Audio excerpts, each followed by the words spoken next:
A very good afternoon to everyone.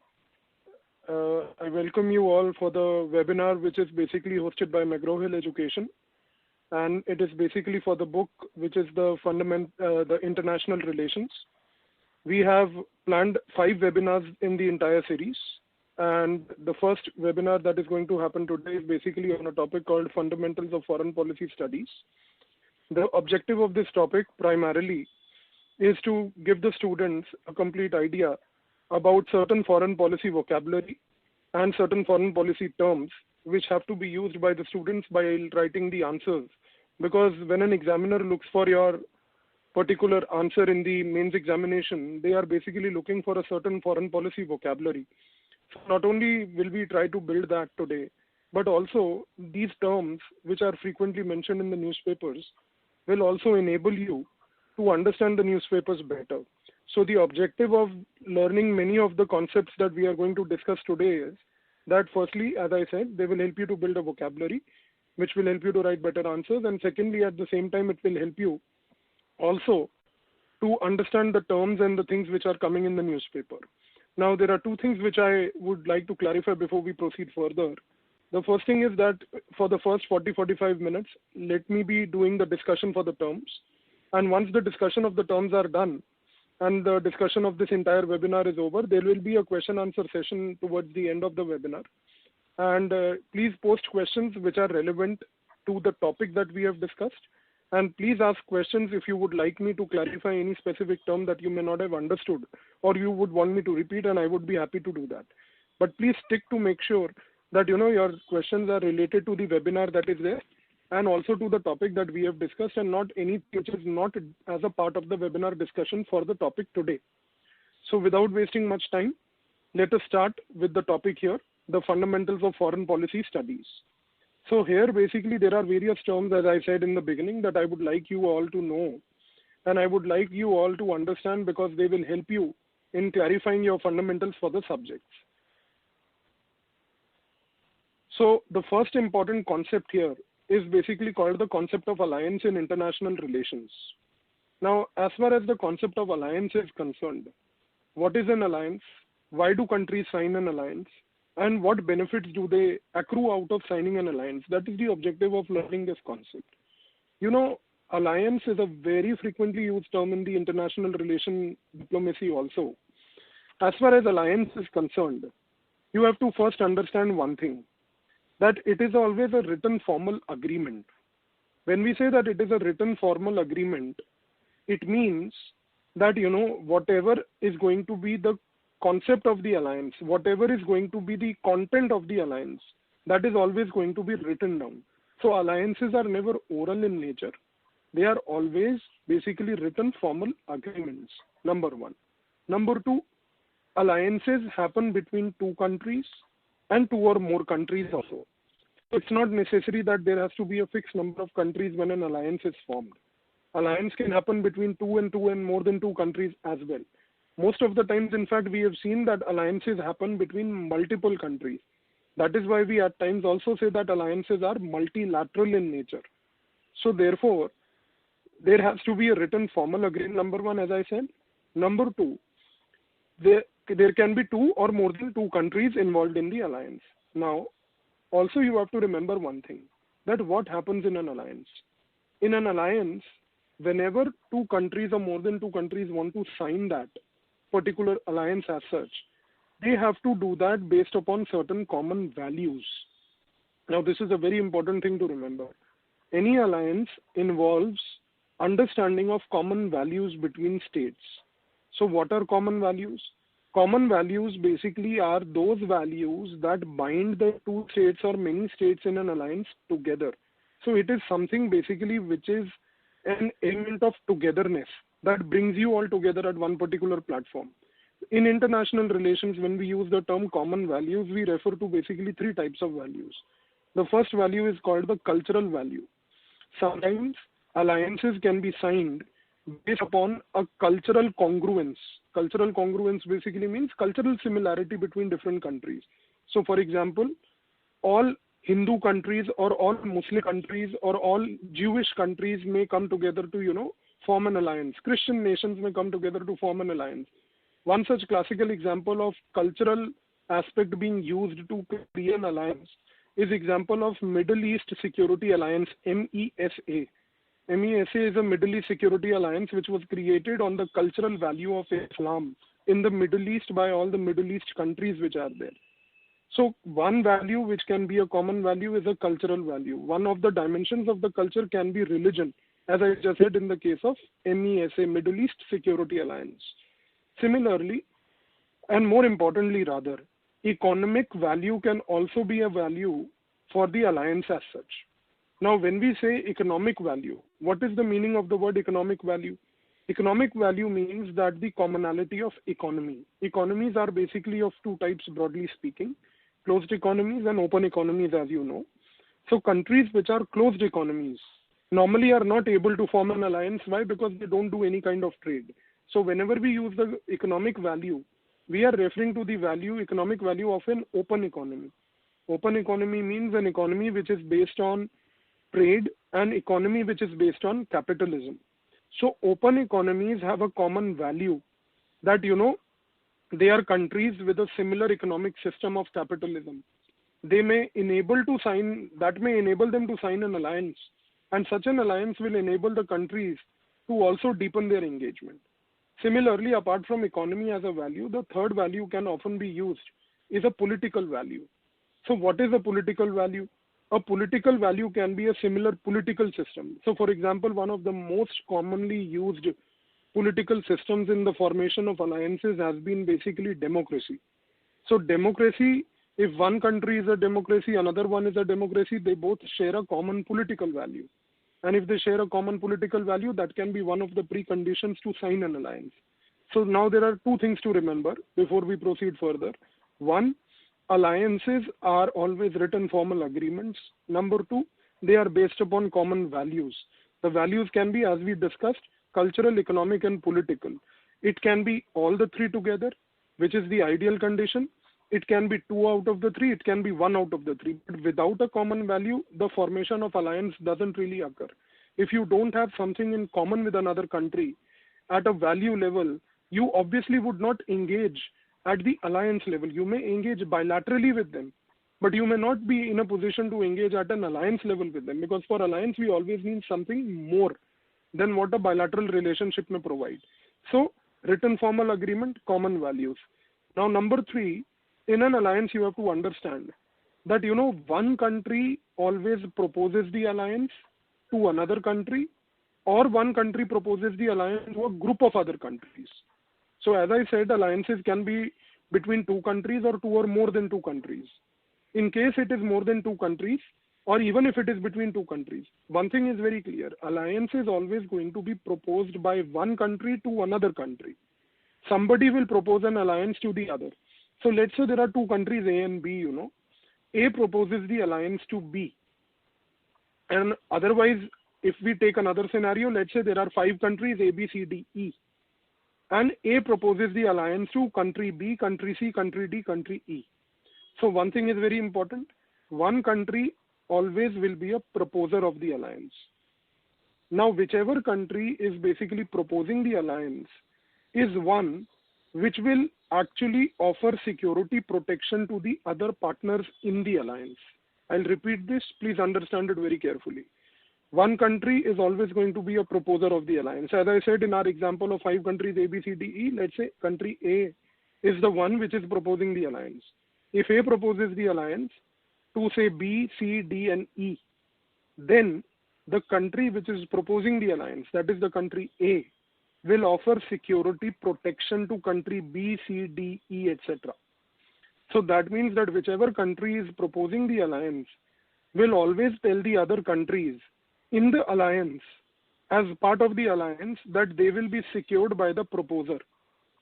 So one country, whichever country proposes the alliance, offers security protection to the other countries. That you have to be very careful about, because alliance, the most important concept in the alliance is basically the security protection. And that security protection is offered by the country which is the proposer of the alliance. Now you see one more thing, which can be a natural inference here. if country A in our example is proposing the alliance to country B, C, and D and E, that means that the country is going to protect country B, C, and D and E. If country A is offering security protection to B, C, D, E, then it also means one thing, that country A must be a powerful country, because only countries which are powerful in the international system, that means the countries which have economic power and military power, are in a position to offer security protection. So one thing should be kept in mind very clearly here, that countries which propose alliances are normally powerful countries, and powerful countries are ones which are economically powerful, militarily strong, and they have capabilities at the economic level and military level to offer security protection to other countries. So be very careful. Now, if we just sum up whatever we have discussed in alliance, number one, that it's always a written formal agreement. Number two, it's based on common values, economic, political, and cultural. Number three, the proposer offers security protection. And number four, the proposer is always a powerful country, economically and militarily, and having the capability to offer security protection. Now, if we apply this entire concept of theory that we have discussed to practice, what are practical examples of alliances that the world has seen? One of the very important alliances that the world has seen is called NATO. NATO means North Atlantic Treaty Organization. The North Atlantic Treaty Organization, or NATO, was created in 1949 by the United States of America. So NATO is an alliance of America which continues till today. Now let us use the term NATO as an example of alliance to the 4 points of the definition that we have seen. NATO is a written formal agreement. Yes, it is a written formal agreement. Number two, NATO is an alliance between US, which is the proposer, and countries that are members of NATO. All countries which are members of NATO have some common values with the US. Number three, US under NATO has decided to offer security protection to those countries. And US has done that in NATO. That is one of the sole features of NATO. So you have to be very careful about this. That not only NATO is one example. Similarly, at that time, there was another alliance that was created, and that alliance was called the Warsaw Treaty Organization. The Warsaw Treaty Organization is basically also known as the Warsaw Pact, which was created in 1955. And this Warsaw Pact, created in 1955, was created by the Russians, or the USSR, the Soviet Union at that time. So there are two examples of alliances, that is basically NATO and Warsaw Pact. So in NATO and in Warsaw Pact, both the US and Russians have identified certain common values with certain member states in the world, which are common economic, cultural, and political values. They have signed written formal agreements with them. And in those agreements, as alliances, they have offered security protection. And lastly, don't forget the fact, as I told you, that alliances are always proposed by countries which are powerful. Russia and US have been historically very powerful and continue to be today also at the same time. So that is about the concept of alliance. Now let us move to an interrelated concept, which is the second one here. That is the strategic partnership agreements. You see, this is a very frequently used term again. The strategic partnership agreements in diplomacy. They are very much related to the alliances with slight difference. Let us understand that. First thing again to remember, a strategic partnership agreement is also a written formal agreement. And because it is also a written formal agreement, that means that there will be a document between two countries or any such case when it comes to a strategic partnership agreement also. Now, when we look at a strategic partnership agreement, or the SPA as it is famously called, apart from having a written formal agreement, the second important thing that the SPA will have is that, again, countries having common values will normally sign the SPA. Again, please remember, SPA can be between two countries and even between more than two countries. One example of SPA between two countries is SPA between India and Afghanistan. They both have a strategic partnership agreement. But SPA can also be between India and a group of countries. That means India can also sign multilateral SPAs. For example, the strategic partnership agreement that India has with the African Union. African Union is a bloc of 54 African states. And India has a strategic partnership agreement even with the African Union. So just like the alliances can be bilateral and multilateral, SPAs can be bilateral and multilateral. Just like alliances are written formal agreements, SPAs are written formal agreements. SPAs are also based upon common values like the alliances. The same three common values: economic, political, and cultural. So we don't need to explain that because we have just done that above. So now, let's say there are two countries, A and B. A basically finds certain common values with B, and A wants to deepen its engagement with B. So one country proposes the alliance, same way one country proposes a strategic partnership. So let's say A proposes a strategic partnership to B. So now when A proposes a strategic partnership to B, A and B will sign a written formal agreement because they have some common values and they want to basically deepen their engagement. But now, there is one question, that if two countries have common values, they want to deepen their ties, then why don't they go for an alliance? Why do they go for SPA? There is a specific condition in which one country goes for SPA and not an alliance. And that condition is very important to be remembered here. The condition is that the two countries will go for SPA, that is Strategic Partnership Agreement, when both have the capability to protect themselves. This is a very important thing. Please listen to it carefully. India has a lot of SPAs. This is a very frequent thing in the newspaper. Writing this in the answers will enhance your quality also. First, in the SPAs, the two countries have the capability to protect themselves. If they have the capability to protect themselves, that means they do not require security protection. If they do not require security protection, means that in the concept of SPA, there is no security protection, but there is cooperation on everything else except security protection. I hope you are understanding this. In alliance, the sole fundamental is of security protection. If US offers NATO as an alliance membership to the others, US offers security protection to the others. But if India wants to sign, say for example, a strategic partnership agreement with US, or India wants to sign a strategic partnership agreement with Japan, like both of them have, then India and Japan base their understanding very clearly that we are both capable of protecting ourselves.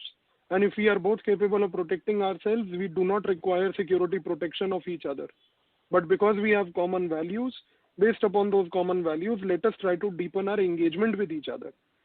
So India and Japan, let's say for example, if they sign a strategic partnership agreement, they will have a written formal agreement.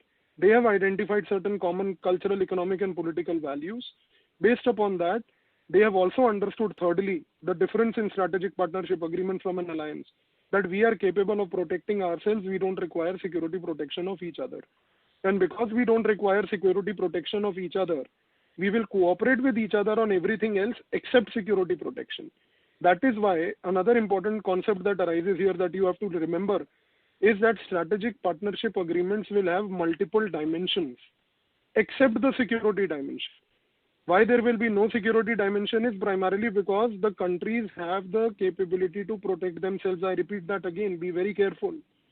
So if India is signing a strategic partnership agreement with Japan, India and Japan both tell each other we are capable of protecting ourselves. We don't require security protection of each other.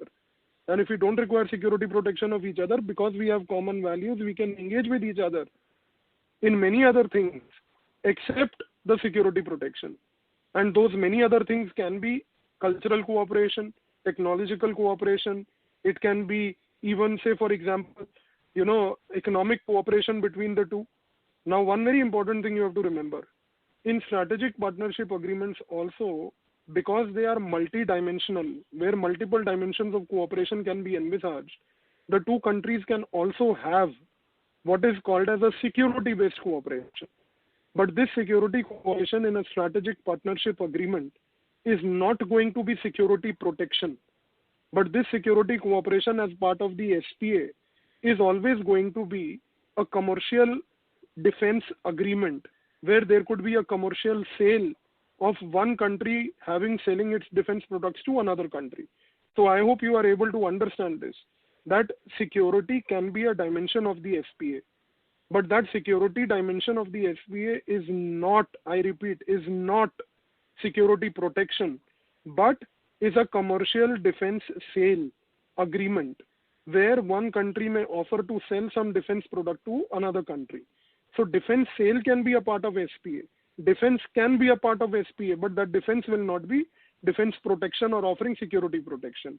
So, for example, as I said, India, Japan have SPA, India, US have SPA. Similarly, India, Afghanistan have SPA. India has SPA with many countries. But India does not have an alliance with any country. And it does not wish to enter into alliance with any country. And why? What are the reasons for that? We'll discuss that in the next webinar when we talk about Indian foreign policy. Now, let's move on to the third term. The third here is called the base in international relations. What is a base? You see, this term has been very frequently there in the news, and it remains in the news even today. A base in the international relations basically means a point of military supply and troop concentration. So basically, whenever we use the word base, what we are trying to refer to is a point of, again I repeat, military supply and troop concentration. Now, when we say military supply and troop concentration, it means that a base will be a piece of land, a territory, where a country will basically have its military presence. Now, you know, during the Cold War period, Russia and US used the term base. Russia had many bases outside Russia, inside Russia, etc. Americans had many bases on their own soil and even outside their soil of America or in different countries. Britain was one of the bases of America in Europe. France was one of the bases of America in Europe. Pakistan was one of the bases of America in Asia. Similarly, Americans had many bases just like the Russians had. But you know, more of the times the term base is used in the Cold War politics. Today, the term base is not used. Like, you know, in the news these days, in the newspapers, we very frequently come across a term that China has created a base in a foreign country in China, you know, Sri Lanka. China has created a base in Africa. No, China does not even use the term base. In fact, not only China does not use the term base, but also it is important to remember that these are referred to as bases in the newspaper, but they are not officially called bases. For example, China today calls these bases or these points of military supply and troop concentration as OSSP. OSSP means Overseas Strategic Support Points.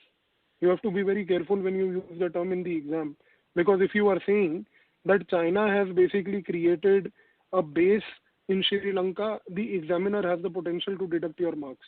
Why? Because there is no such term, number one, called as a base used by China. Number two, the term itself is wrongly mentioned in the newspapers because China does not call them as bases. They call them as I said, OSSP. What is OSSP? Overseas Strategic Support Points. So Overseas Strategic Support Points is basically a term used by the Chinese. And therefore, you have to be very clear. So China has Overseas Strategic Support Points in Djibouti in Africa. They have it at Gwadar in Pakistan. And they have one even at Hambantota in Sri Lanka. So they are called Overseas Strategic Support Points. Be very careful.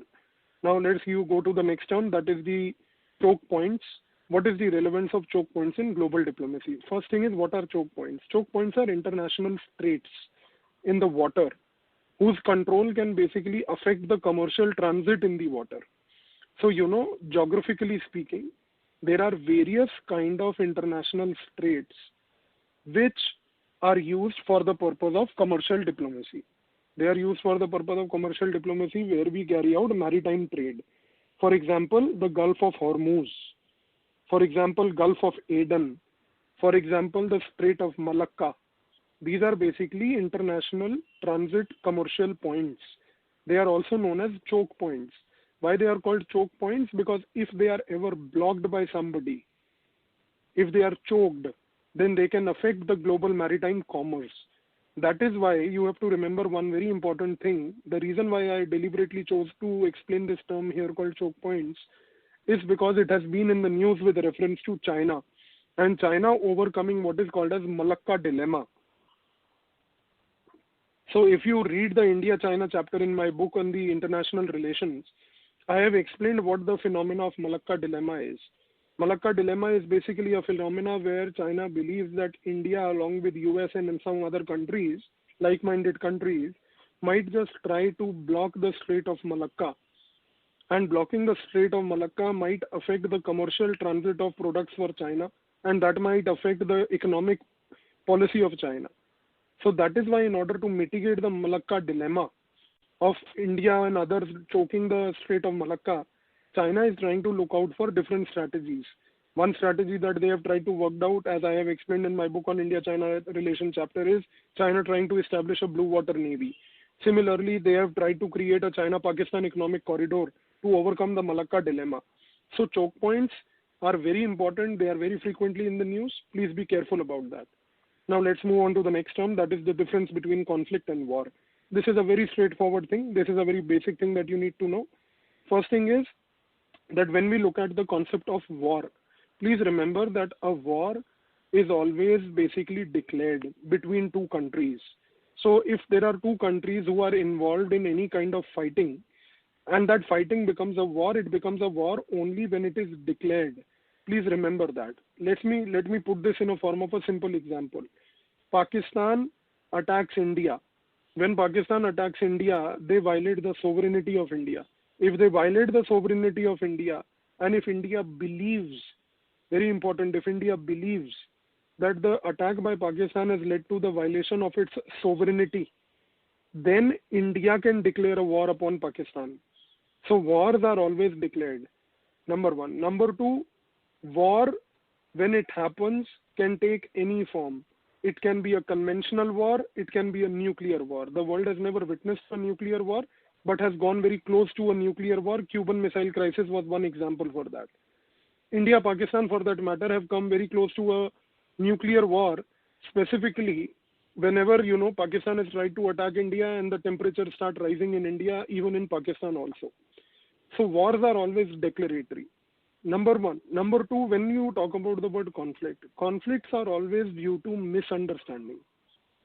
Two countries can have a misunderstanding, and that misunderstanding between the two countries can basically take the form of a conflict.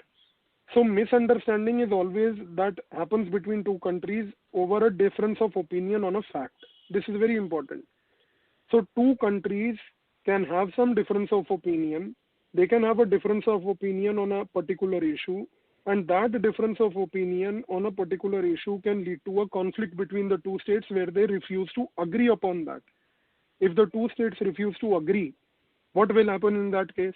In that case, either they will disagree with that particular issue diplomatically, but sometimes you have to understand, sometimes the disagreement in a conflict or a difference of opinion in a conflict can also become a violent clash. But that violent clash is always unintentional. It is not intentionally done. It is unintentional. And that is the reason why it does not lead to a war. So conflicts are always basically difference of opinions.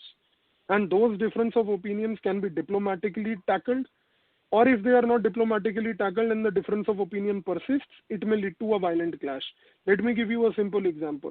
India and China, for that matter, they have a difference of opinion with respect to the boundary that they have. India does not accept the boundary line of China. China does not accept the boundary line of India. This is a very simplistic way of putting the larger Indo-China boundary dispute, the McMahon Line issue, etc. in a simple language here, without going into the technicalities. Now, because India and China have a difference of opinion about the boundary, what can happen? Either they can diplomatically have a conflict over this with each other, where diplomatically they can have some disagreement, or sometimes because of this difference of opinion over the border, there can be a violent clash, which has happened many times. And the recent one happened this year on 15th June only. Fine. So one thing is very important. The war is always declared. Now, if you take a simple example, 1965, Pakistan attacked India, India declared war upon Pakistan. 1971, Pakistan again attacked India, India again declared a war upon Pakistan. Conflict, difference of opinion could be diplomatically resolved. If not, it can lead to a military clash. China is one example. And similarly, Kargil is also a conflict. Kargil is not a war. It is very unfortunate that, Kargil is presented in the newspapers as Kargil war. There has been no such thing called Kargil war officially accepted by the government of India. Kargil is a conflict because there was a difference of opinion upon occupation of the peaks by the Indians and the Pakistanis. And again, the Kargil conflict also led to a violent clash. And after the violent clash, the difference of opinion was removed and the status quo was maintained. So be very clear about this. Now let us proceed further. Concept of colonialism and neo-colonialism. This is a very theoretical but again a very important thing. Concept of colonialism basically means when one country tries to control the politics and economy of another country. So colonialism means what? When one country tries to control the politics or economy of another country. British was a colonial power. British tried to colonize India. They tried to control the politics and economy of India. So India became a colony of the British. So in colonialism, what happens is you try to control the politics and economy of another country. But you know, there is a term called neo-colonialism often in use. Now, neo-colonialism is often in use these days with respect to policies of various countries, like more specifically to be precise, of China. So what happens again in neo-colonialism is that here you try to not only control the politics and economy of another country, but you try to do that of a sovereign country. You see, for example, I'll repeat again. When Britishers colonized India, they became the colonial masters of India. India had to fight the British to basically become free. And when India had to fight the British to become free, one thing became very clear, that after India fought the British and became free, they were basically able to become sovereign. Now, in a sovereign state, if you try to covertly control their politics and economy, it is called neo-colonialism. So, for example, let's say there is an African country called Angola, or there is an African country called Nigeria. We all know Nigeria is a sovereign country. Now, as a sovereign country, China has exercised its influence over Nigeria. That influence that they have exercised over Nigeria is such that they have indirectly or covertly, secretly tried to basically control their politics. How? By bribing their politicians and having a favorable regime there. Now, if you have a favorable political regime, you will get the policies economically also made in your favor itself, which may be allowing you to do more trade at a cheaper rate, etc. So neo-colonialism is a phenomena, again, of controlling politics and economy of another country, but that another country is a sovereign country. So please be very careful about this minute difference here. Next term, very frequently used with reference to India-Pakistan, the role of the tool called démarche. So what is démarche? Démarche is basically nothing but a form of representation by the diplomats to raise a grievance officially. So please remember one thing. Démarche is basically a communication tool. Démarche is used diplomatically. This diplomatic use of the tool called démarche is primarily done with the objective of raising a grievance with another country. You know, so for example, many times we hear in the newspaper that Pakistan has been harassing the Indian diplomats in the country of Pakistan itself. So India's High Commission is there in Islamabad. In India's High Commission, we have certain diplomats.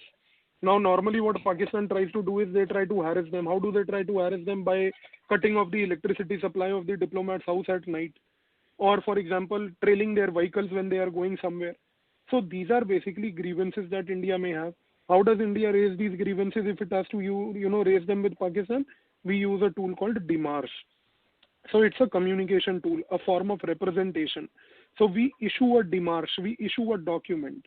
We issue a document or a démarche to the Pakistani High Commission in India, and we tell their High Commissioner to come to the Ministry of External Affairs office, and we ask them to explain that why these kind of grievances are happening to our diplomats there. So thereby, please remember, démarche means a form of representation used by the diplomats to raise official grievances. Fine. Now let's go to the next topic, that is the concept of geopolitics. So what is geopolitics? Geopolitics in a simple language is basically the role of geography in foreign policy. So geography plays a very important role in foreign policy in two ways. One, that there can be use of resources. Number two, it can be use of location. So how does location or resource, which are geographical factors, influence foreign policy? So say, for example, let's take the case of location. If a location of a specific country is such that by engaging with that country, other countries may gain access to larger parts of the world, then we say that that country is geopolitically important. This is what the theory says. I'll repeat it. It says that if there is a country which is geopolitically important, having a specific location, then that location may enable other countries to gain advantage to access money in other parts of the world. So, for example, Iran. The location of Iran is such that it allows other countries to have access to the larger parts of Eurasia. And if countries in the world engage with Iran, then they can engage with the larger parts of Eurasia, Central Asia, etc. If you look at India, from India's point of view, the location of Iran is very important. If the location of Iran is very important, our engagement with Iran gives us access to Central Asia. Our engagement with Iran, because of its location, gives also access to Eurasia. So we say in India that Iran is a geopolitically important country for us. See, these are very minute concepts. You have to remember one thing, that you have to use them while writing answers. So, for example, when you are writing an answer on India-Iran relation, it is always going to be better that, to write something like this, that India and Iran have a geopolitical relationship. Because if you write something like this and your competitor writes something which is lame and vague, that, India, Iran are historically engaged, now examiner is going to look for differences. So he will give you more marks here because you have brought about an element of novelty here. So I hope you understand that. Similarly, countries are geopolitically important because of resources. So for example, Saudi Arabia. Saudi Arabia has a lot of oil. India buys a lot of oil from Saudi Arabia. So India gets access to that resource from Saudi Arabia, which they are able to sell to us. So as a result of which, one thing is very clear, that Saudi Arabia is geopolitically important for India. So geopolitics means what? The role of geography in foreign policy. The next term here is called the polarity thesis. The polarity thesis basically means three things. The thesis looks at the world as bipolar, unipolar, multipolar. Bipolar means when the world has two poles. There was a point of time in the world which was called the Cold War. The Cold War time was a time when the world was basically having two poles, that is the US as one of the poles and Russia as one of the poles, the Soviet Union pole. That kind of a world was called bipolar. After 1989, when the Soviet Union disintegrated, at that time Russia declined, Russia broke down territorially also, and the world was left with only one pole, that is the US. So the bipolar world of the Cold War led to the birth of a unipolar world at the end of the Cold War. So there is bipolar, there is unipolar. Uni means one pole, US pole. Now, today, in the post-Cold War period, we say that the world is multipolar. Multipolar means that there are multiple poles. There is not only one pole. Multipolar means that multiple countries are there in the world to exert power. India is one of the poles. Similarly, Japan is one of the poles. Germany is one of the poles. France is one of the poles. US is also one of the poles. Russia is also one of the poles. In the Middle East, Saudi Arabia is a pole. So multipolar means multiple poles. So polarity thesis is about these three terms: bipolar, unipolar, multipolar. Let's see the next thing, that is concept of paradiplomacy. What is paradiplomacy? In a simple language, paradiplomacy basically means use of a state government in official diplomacy to resolve disputes and misunderstandings. So for example, between India and Bangladesh, there is a persistent issue which has been unresolved with respect to the Teesta water issue. There is a Teesta river. It originates in Sikkim, it goes all the way up till Bangladesh. Teesta water dispute is basically there between India and Bangladesh. Bangladesh has been insistent upon signing an agreement with India, but West Bengal state has been opposing that agreement. And because the West Bengal state has been in constant opposition due to some reasons, we are not going to go into the reasons right now. We are understanding the concept here.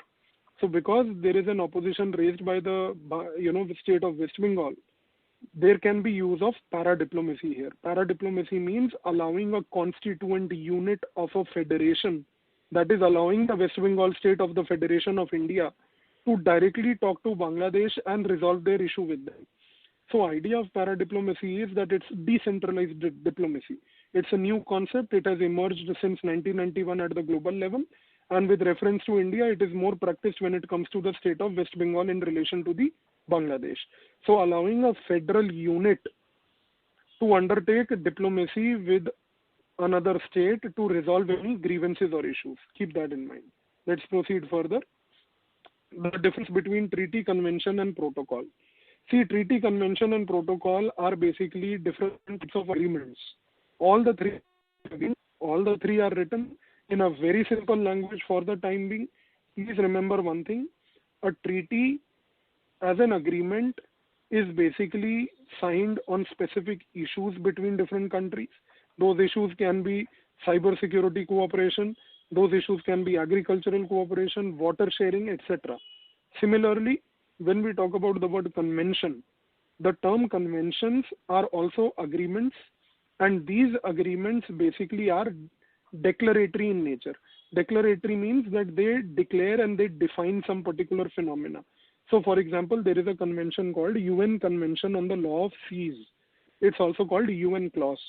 The UN Convention on the Law of Seas, or UN Clause, was signed in 1982.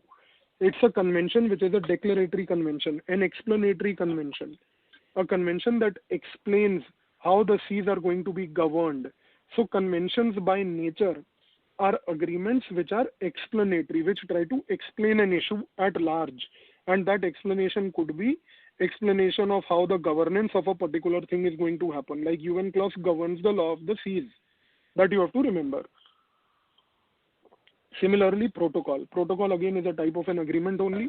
And protocol, when we use the term, it is that type of an agreement where basically we try to enter into certain specific points, where those specific points are likely to be open for amendment in the future. Amendment in the future means that you enter into such an agreement where you put certain targets to be achieved.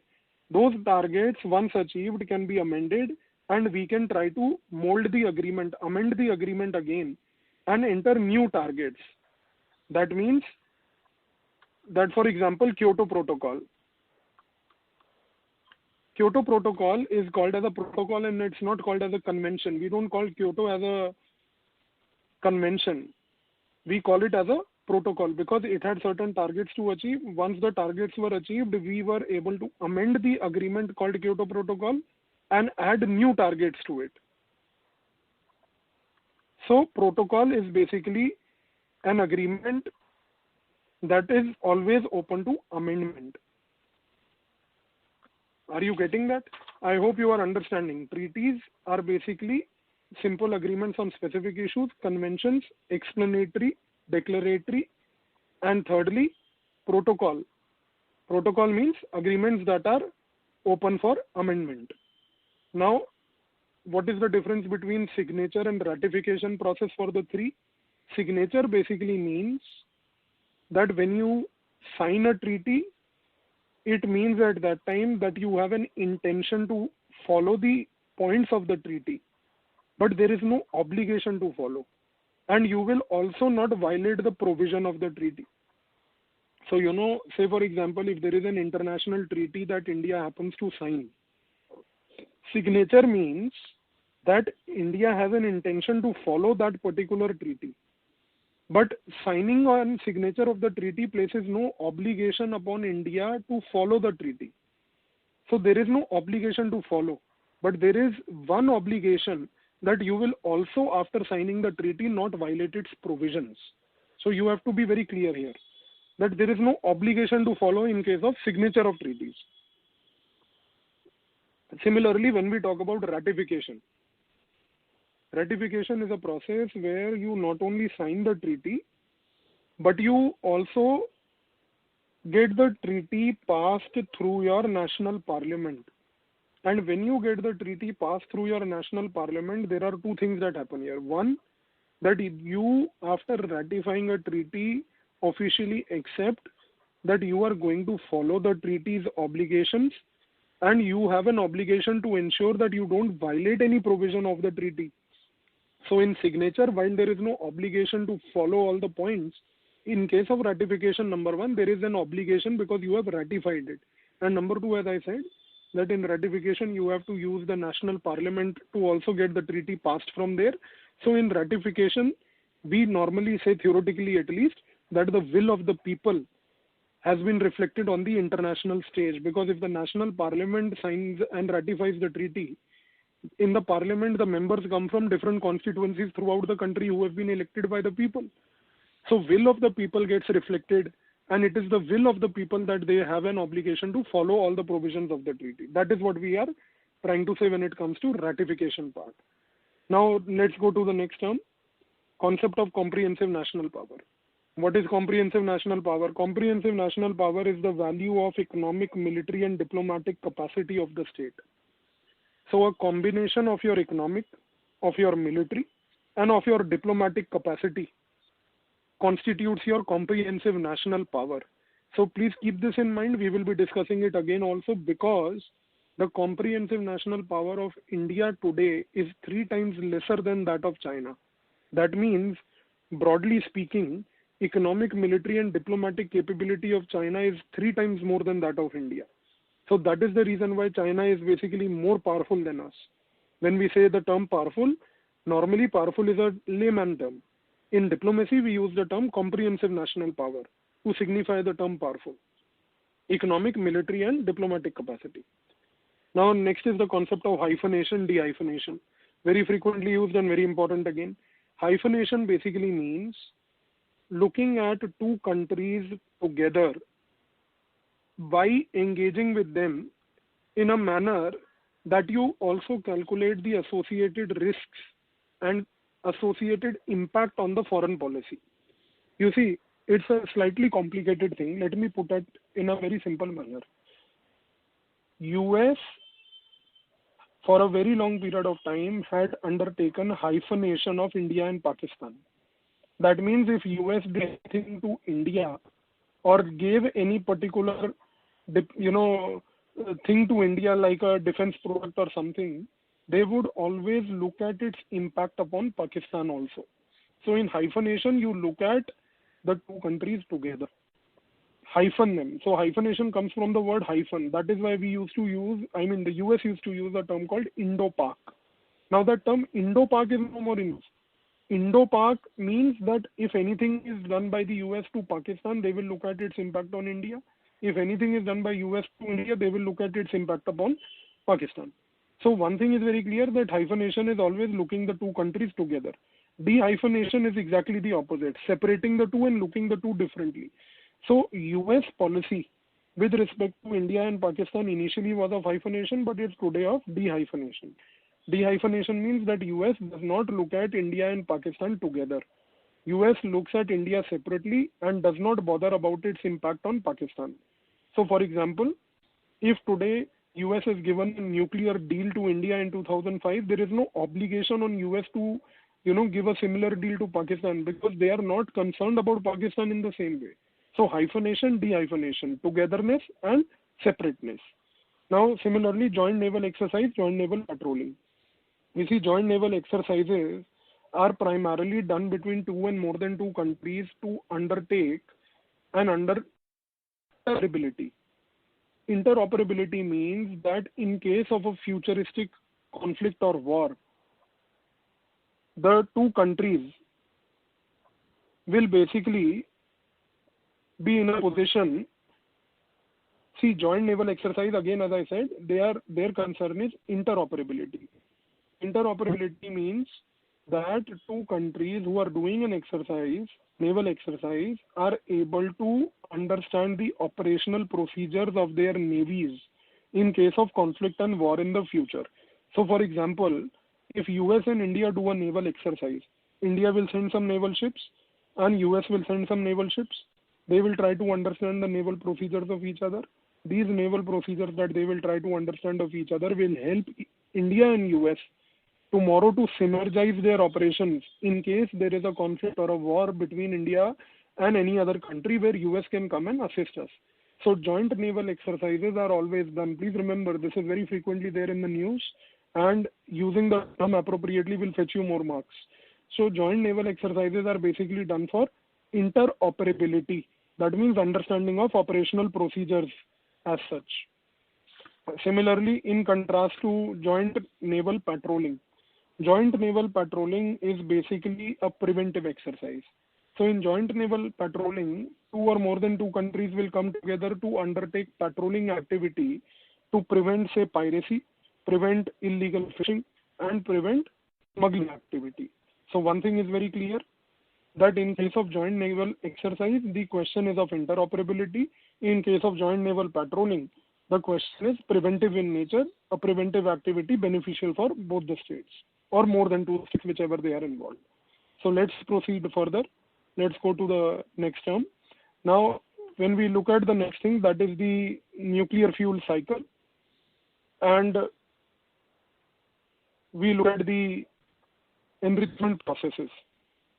You see, one important thing to be kept in mind here is that uranium which is found in nature is not directly usable as such. So uranium has to be first enriched. That uranium enrichment happens through a technical process which is called the enrichment of uranium.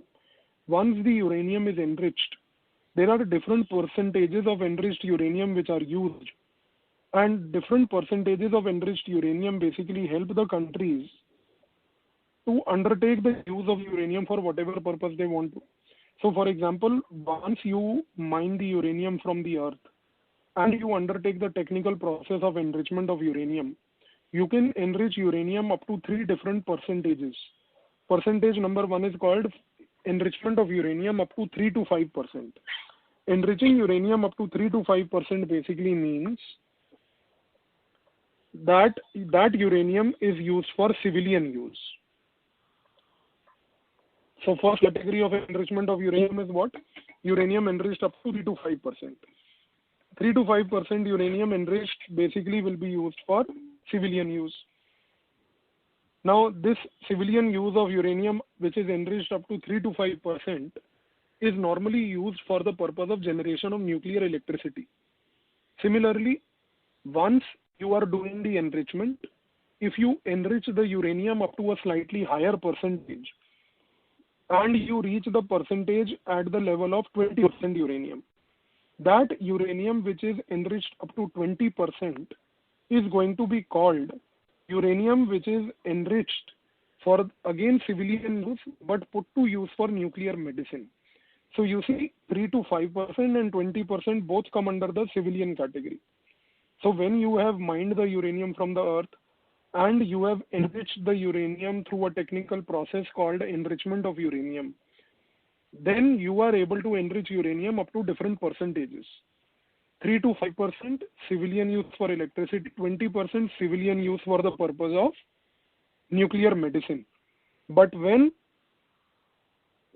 you enrich the uranium up to 20%, which is again uranium at that time usable only for medicine use, it comes under the civilian category. But if you go a little longer and if you enrich uranium up to so if you enrich uranium up to 90%, the uranium enriched up to 90% is called military grade uranium. That military grade uranium is basically called uranium usable in a nuclear bomb. So these days when you hear about Iran breaching the nuclear threshold as a term, that Iran breaching the threshold means that Iran is already able to achieve enrichment up to 20%. And Iran is trying to reach 90%, because if it reaches 90%, it will have uranium which will be called military grade uranium. And that military grade uranium will be used for the purpose of a nuclear weapon. That is the basic thing. Now the second concept here is called the fundamentals of disarmament diplomacy and associated concepts. You see, there are three things here. First thing is something called armament. What is armament?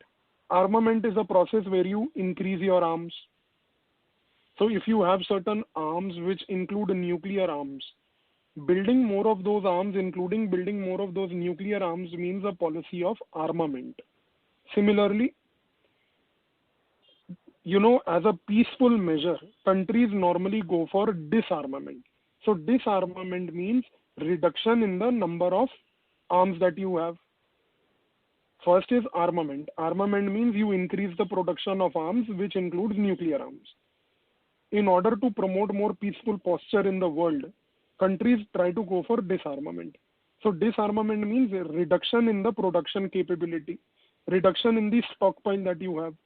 But there is a third associated concept here in the disarmament diplomacy, which is called complete disarmament. So disarmament is reduction of the weapons. Complete disarmament is very different from the reduction of the weapons. In the term complete disarmament, the word complete means not only you reduce the weapons, but you eventually remove the entire stockpile of your nuclear weapons. So I again tell you one thing. Armament is a process where you increase the nuclear weapons that you have and normal arms that you have. Disarmament means you start reducing the stockpile of the weapons, but you don't eliminate them. In complete disarmament, you completely eliminate the stockpile of the weapons. Please remember this, because in the webinar number 5, when we talk about India's disarmament diplomacy, at that time we will say that India does not stand for disarmament, but India stands for complete disarmament. Complete disarmament means that India wants countries in the world not only to reduce their nuclear weapon stockpile, but completely eliminate them itself from their state itself. An elimination of a nuclear weapon, that is complete disarmament, creates a nuclear weapon free world. That is what Indian foreign policy stands for. We'll discuss that. Next concept here is Atoms for Peace initiative of the US and its impact on the global nuclear proliferation architecture. You see, Atoms for Peace initiative is an initiative launched by the Americans. This initiative was launched by the Americans in the year of 1953. The then American president was Dwight Eisenhower. Eisenhower basically was the person who was the American president who gave a speech in the UN General Assembly in 1953, where he announced an initiative called the Atoms for Peace. So Atoms for Peace basically means that atomic energy shall be used for peaceful purposes. So idea of the Atoms for Peace initiative is what? The idea is to use the atomic energy for peaceful purpose. So what was the impact of this initiative on the global nuclear non-proliferation architecture? The impact was that the Americans told everybody in the world that because the atomic energy has a peaceful use, and as I have just explained in the beginning in the first point here, what does the peaceful use mean? That means enriching uranium up to 3 to 5 and 20%. So Americans told everybody in the world that we are willing to share those technologies that will enable the countries to use the atomic energy for peaceful purpose. That means the Americans at that time informed everybody through the UN General Assembly speech in the Atoms for Peace initiative that the atomic energy secrets on how to enrich uranium up to 3 to 5 and 20% shall be made available to all the countries in the world through the Atoms for Peace initiative. So idea was to ensure that the countries have access to civilian use of the nuclear technologies. Civilian use, please remember, is uranium enriched up to 3 to 5 and 20% only. Now, one of the important points in the Atoms for Peace initiative at that time announced by the US was that if we are going to share these technologies with other countries in the world, then to share these technologies, there has to be an organization that has to be created. So it did not name any organization, but it mentioned that there should be an organization that should facilitate the sharing of these nuclear technologies. And the International Atomic Energy Agency, if you see the next point, that is the point number 4, the IAEA as it is called, was created in 1957. Atoms for Peace came in 1953. Atoms for Peace initiative said what? That we want to share civilian nuclear technology secrets with other countries in the world. Atoms for Peace initiative also said that there should be an agency, and that agency should facilitate the sharing. So that agency that was created 4 years later in 1957 was called the IAEA. So IAEA was envisaged out of the Atoms for Peace initiative. And the objective of the IAEA was to facilitate sharing of the nuclear secrets at the civilian level. Now the point number 5, that is the additional protocol agreement and the safeguard agreement, is related to IAEA. Now if IAEA was given the responsibility to share the civilian nuclear technology secrets with other countries in the world, what did IAEA do? They came out with 2 types of agreements, the safeguard agreements and the additional protocol agreements. Out of these 2, the safeguard agreements were announced first, and any country which wanted to take any nuclear assistance from the US under Atoms for Peace had to first sign the safeguard agreements. Under the safeguard agreements, you would officially allow the IAEA inspectors. Those IAEA inspectors are not like UP police inspectors. They are very technical people. You, under the safeguard agreements, will allow those IAEA inspectors to come and verify your facilities where you are using those civilian nuclear technologies. Additional protocol agreements came a little later. They came in the 1990s. So these agreements of the IAEA, additional protocol agreements, APA as they are called, allowed the IAEA to keep a check upon the nuclear fuel cycle of the country. The nuclear fuel cycle is the same cycle that I told you in the beginning. The cycle that begins from the mining of the uranium to enrichment of the uranium to the disposal of the uranium.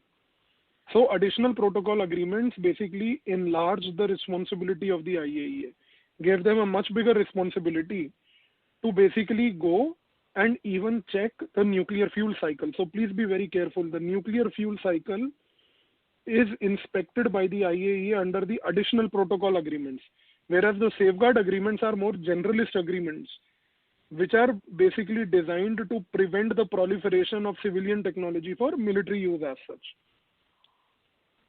Now, if we proceed further, there is something called peaceful nuclear explosion in nuclear diplomacy. What is a peaceful nuclear explosion? Peaceful nuclear explosion is basically something which is a nuclear device which is detonated up to 50 kiloton. And this peaceful nuclear explosion, which is a nuclear device exploded up to the 50 kiloton yield, is normally used for civil construction activity. So peaceful nuclear explosion is also, in a simple language, a kind of a detonation of a nuclear device, normally used for civil nuclear construction activity like creation of a tunnel in a mountain to blow up a part of the mountain. Similarly, for mining activity, you might, the mine is located very deep, so you might carry out a small nuclear explosion. But what is the important point to remember in a peaceful nuclear explosion? Number one is that the yield of the detonation is always less than 50 kiloton.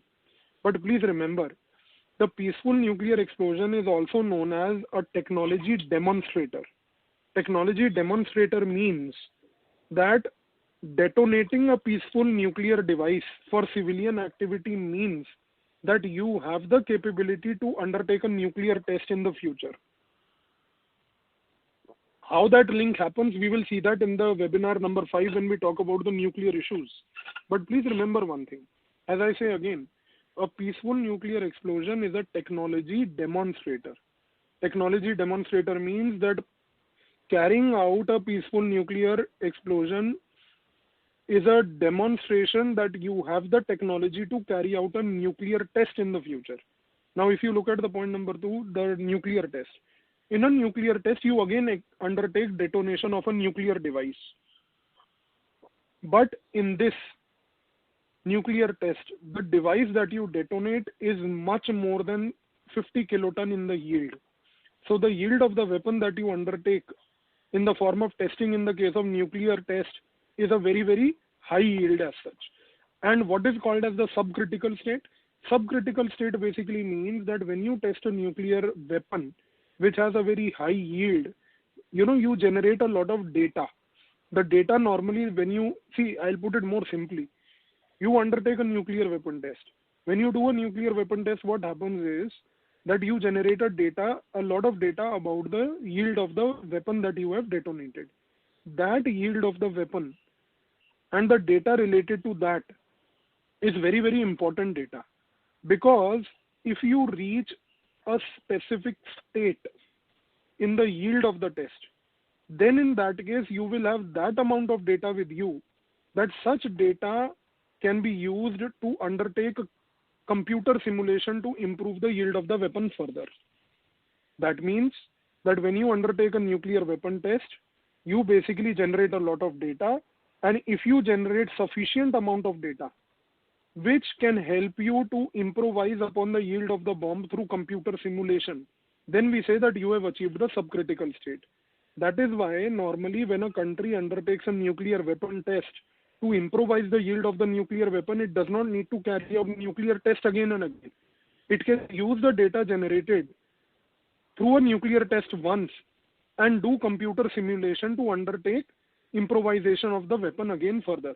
Please keep this in mind, because when we talk about the Comprehensive Test Ban Treaty, CTBT, and India's refusal to sign the CTBT, this has been one of the points that India has objected to in the Comprehensive Test Ban Treaty, and we'll explain that later. The last point here for discussion for today is tactical and strategic nuclear warheads and impact on strategic stability. You see, strategic nuclear warheads are long-range nuclear weapons. They are long-range nuclear weapons which are used by countries which are also known as intercontinental ballistic missiles, ICBMs.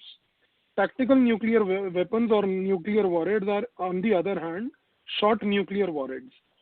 These short nuclear warheads are basically used at the boundary level of another country. So you may deploy these short-range tactical nuclear weapons at the border because they have a shorter range. From the border, if you launch them on the enemy state, they can hit immediate cities. Now, please remember one thing.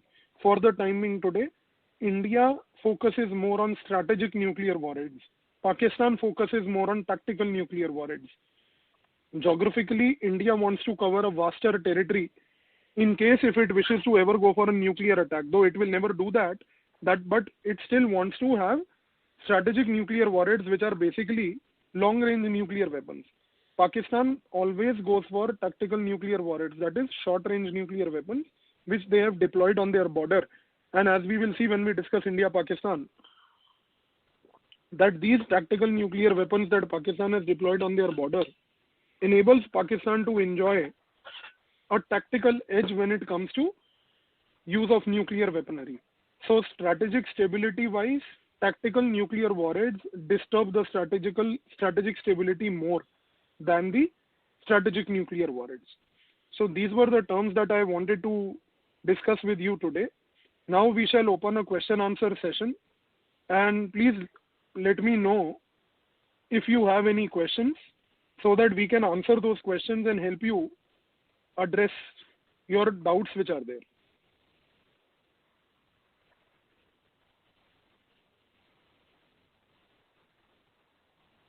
Okay, so you see, one very basic question that I have received here is that what is the difference between joint venture and alliance? See, joint venture is a joint collaboration, and joint venture or joint collaboration need not be an alliance.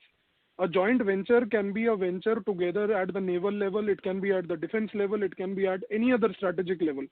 It can be related to production, it can be related to not only production of something, but also undertaking a joint activity together.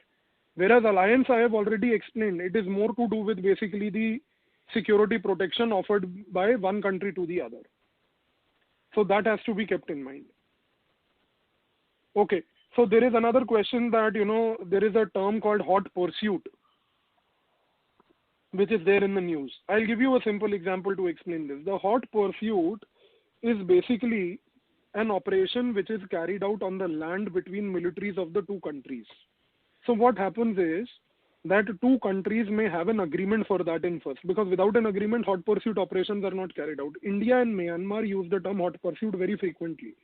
So hot pursuit is basically a military operation against insurgents and terrorists which is carried out on land, across the land borders. And such an operation involves army of the two states. And not only it involves the army of the two states, but one of the ways in which such an operation can occur is basically called a surgical strike. So in the lecture of India and Pakistan, when we talk about surgical strikes, at that time I will be discussing that how surgical strikes are operations of hot pursuits again. So hot pursuit is a broad umbrella term.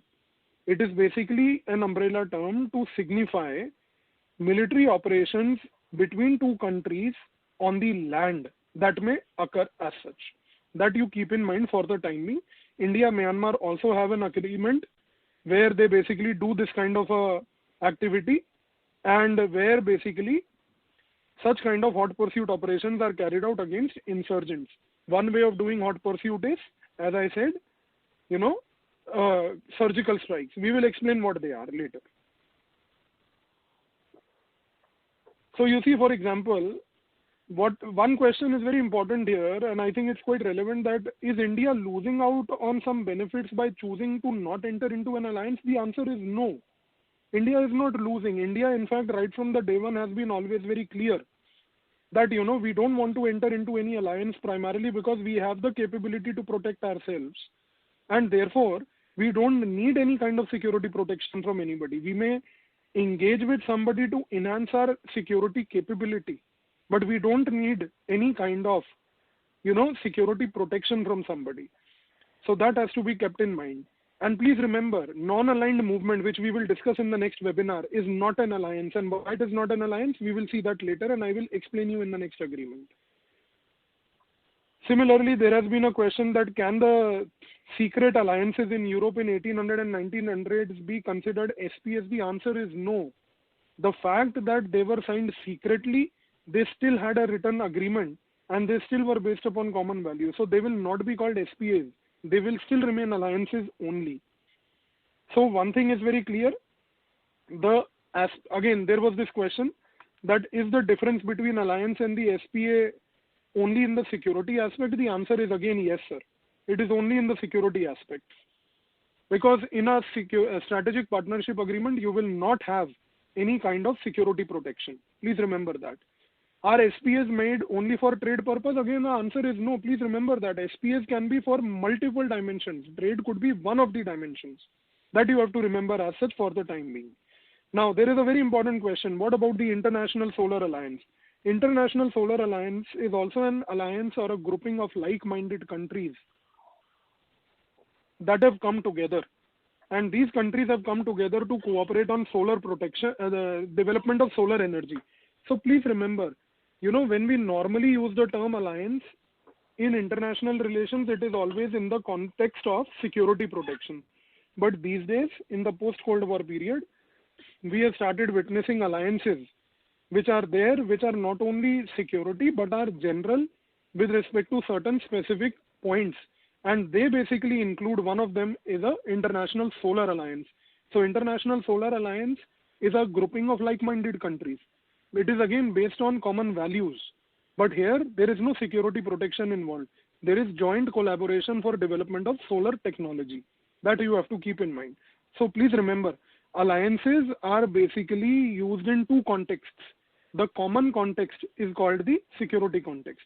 Otherwise, in a general context, it can be an example of the what is known as also the International Solar Alliance here. Now, similarly, there is another question that choke point and its significance. I have already stated that very clearly, that when it comes to a choke point, the idea of a choke point is that it is an international strait whose control can basically affect the commercial transit of trade. So Malacca Strait is one of the straits. China has a Malacca dilemma, that what if India tries to block or choke the Malacca Strait? In that case, my commercial transit will get affected. So that has to be kept in mind. So it is an international strait whose basically, blocking can affect commercial transit. Okay, so somebody asked me, can you explain the para-diplomacy again? Yeah, I'll do that definitely. Para-diplomacy basically, as I said, means, please remember, allowing a constituent unit of a country. Constituent unit here in case of India would be a state, to undertake diplomatic initiative with another country to resolve any issue or grievances. As I said, Bangladesh has a problem with respect to India not signing Teesta Water Agreement. And the reason why we are not signing a Teesta Water Agreement, because of certain issues which are there in the book. If you are so interested, please read that what are the issues between India Bangladesh in the India Bangladesh chapter. But please remember that India is not willing to sign the agreement because the state of West Bengal has raised certain opposition. So what has the government done? Government has resorted to para-diplomacy. So rather than the government of India directly talking to Bangladesh to resolve, because the opposition comes from the state of West Bengal, the government has adopted decentralized diplomacy. In decentralized diplomacy, it has given the opportunity to the state of Bangladesh to directly to the state of West Bengal, sorry, to directly talk to Bangladesh and resolve whatever issues they have.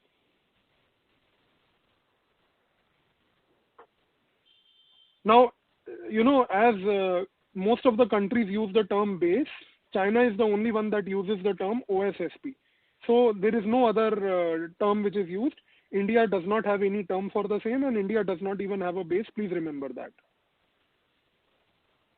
Okay, so there is a question that can you explain the joint naval exercise? As I said, joint naval exercises are exercises where two or more than two countries will come together and try to undertake sharing of their operational procedures of the Navy. Let's assume India and US are doing a naval exercise in the Bay of Bengal.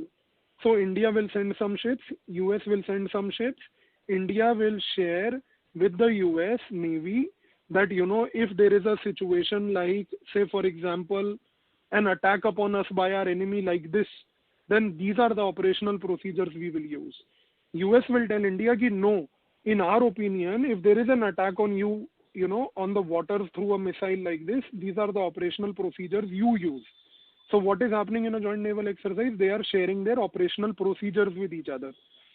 And what is the complicated military term for that? The complicated military term for that is basically use of joint naval exercises are done to build interoperability. Interoperability means interoperational activities. So by sharing the operational procedures, you are able to build interoperability. So please keep that in mind. See, hyphenation, dehyphenation again.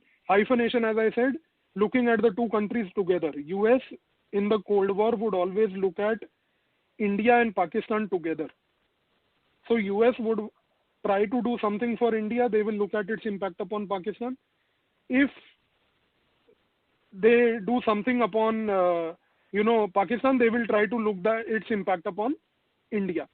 And dehyphenation is exactly the opposite, not looking at the two countries together and looking at them in isolation.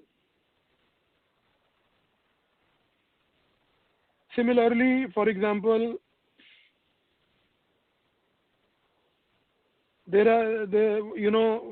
what is an accord? There is this one question. Accord is again a type of an agreement.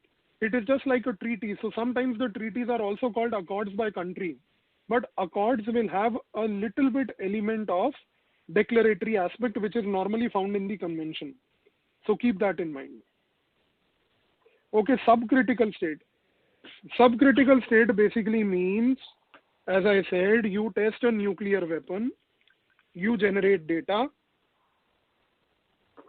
and that data that you generate is so much that you don't need to carry out nuclear test again, and you can basically use the data that you have generated through the nuclear test to carry out improvisation of the weapon through computer simulation. So for the timing, just keep this in mind. It's a slightly complicated thing. When we talk about India's nuclear diplomacy in lecture number 5, you will have more understanding at that time. So the idea here basically is that you don't need to undertake test again after doing a nuclear test. Subcritical means you have sufficient data with you. And sufficient data enables you to undertake basically improvisation of the weapon through computer simulation. What is computer simulation? How is it used, etc.? We will see that later. So I hope I am able to answer most of your doubts. And for the next webinar, I would request that if you would come prepared and if you would read the section A and section B of the book carefully, and if you come prepared with the section A and section B, in that case, we will be in a position to understand the things that we are going to discuss in the next webinar in a much better way. Thank you.